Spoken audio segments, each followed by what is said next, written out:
General Langley, I have constituents that have been scattered across Africa on train and equip missions. So just ballpark, in the last decade, how many Africans has the United States military trained and equipped?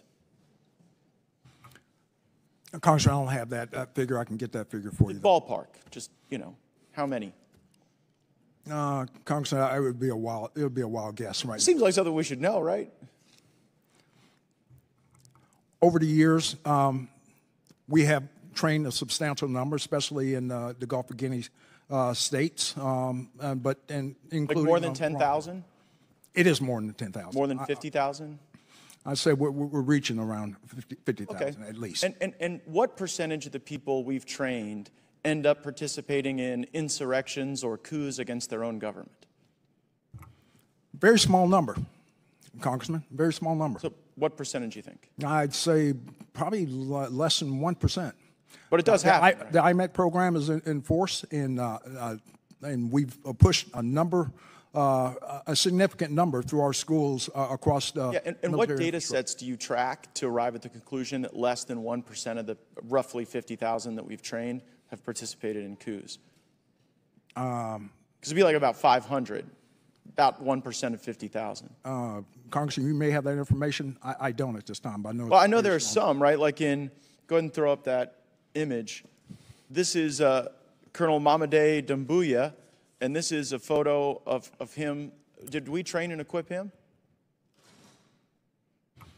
In Guinea?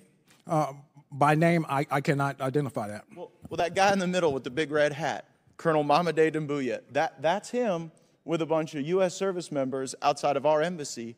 And just months after this photo was taken, in 2021, he led a coup in Guinea and threw out the leader. Does that concern you? Congressman, core values is what we start off with in IMA programs. Do we share core values with Colonel Doumbouya? Core values. I will repeat that. Core values. Respect for humanity. Do we share those values with Colonel Doumbouya? Absolutely. In our curriculum. He led a coup? We do. Okay, well, that's a very telling answer. In Burkina Faso, did we share core values with the leader that we trained there who led a coup? It's in our curriculum. We Leading stress coups core are in our values, curriculum? request civilian-led governance. Wait, hold on.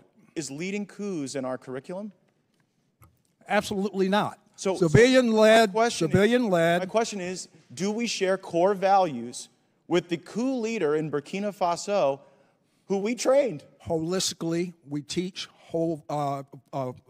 core values with a respect for civilian governance, apolitical, and that's what sticks across a very high percentage in the 99 percentile. Right? But not everybody. And I wonder how many people it takes to plan a coup. I mean, initially you didn't know how many we trained and equipped. Then you said it was 1%. You had no basis for that 1% number because there's no data set you track. Mr. Chairman, I seek unanimous consent to enter into the record another U.S. trained soldier stages a coup in West Africa by The Intercept. Without objection, so ordered. And I further seek unanimous consent to enter into the record U.S. forces trained the Guinean colonel behind the recent coup in West African country, and this is regard to Guinea. Without objection, so ordered. So I guess the question is, why should U.S. taxpayers be paying to train people who then lead coups in Africa?